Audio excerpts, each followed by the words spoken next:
Verið velkomin í þáttinn HM30 þar sem við fjöllum heimsmarkmið Sameinuðu þjóðanna.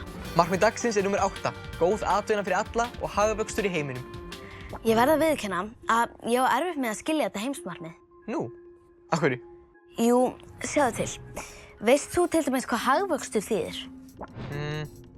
Svona hljómar eins og einhvers konar ávöxtur. Nei, sko, hagvöxtur mælikvarði sem notaður til að skilja framleiðslu í hagkerfi. Ég skildi ekki orð. Varstu að tala íslensku? Ok, einföldum þetta aðeins. Hérna eru 10 ísar. Já, segjum sem svo á einu ári á Íslandi séu búin til 10 ísar og ekkert annað. Á næsta ári eru svo framleiddir 12 ísar. Þá segir maður að það sé 20% hagvöxtur á milli ára. Já, ok. Það er hagvöxtur af því við framleiddum meira núna heldur en árið áður. Einmitt. Og af því að við bjuggum til meira, þá höfðu líklega fleiri vinnu við að búa til ísana en árið áður. Þess vegna er hagvöxtur mikilvægur. Nákvæmlega. Og ef fleiri fá vinnu, tengist það mörgum öðrum markmiðum. Þá er minni fátækt, markmið 1. Og þá eru minna hungur, markmið 2. Og þá batnar heilsa fólks og getur frekar borgað fyrir heilbrigðisþjónustu, markmið 3. Og fólk á frekar efnaði að mennta börnin sín, markmið 4. Og sennilega að fá þá fleiri konur að mennta sig og fá vinnu sem tengist einmitt markmið númer 5. Já, en við þurfum reyndar að hugsa þetta aðeins lengra.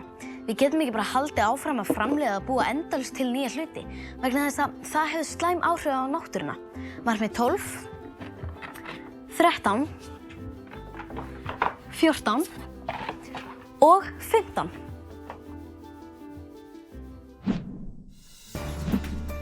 Skoðum annað dæmi hagvöxt.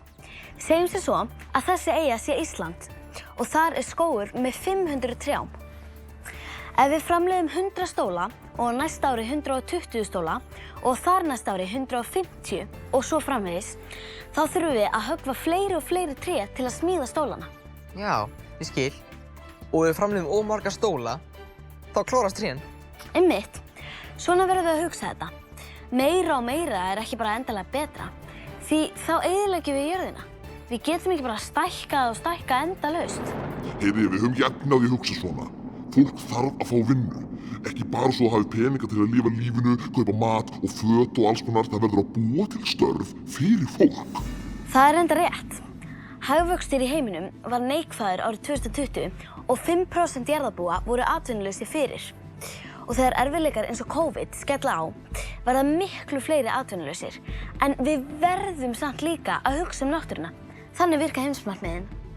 Við verðum að skoða þau í samhengi við hvert annað. Og markmið 13, 14 og 15 er að vernda náttúruna. Já, og sem betur fer hafa margir reynt að finna lausn á þessu. Og það er ein lausn sem oft er nefnt grænt hagkerfi. Það þýðir til dæmis að leggja meiri áherslu á hringrás í hagkerfinu. Í stað fyrir að framleiða eitthvað eins og stól og nýtum hann og henda honum sig í ruslið, þá sé hann endurunnin og nýr stóll framleiddur úr honum. Þannig styrkjum við líka heimsmarkmið númer 9 nýsköpun og 12 ábyrga neyslu og framleiðslu.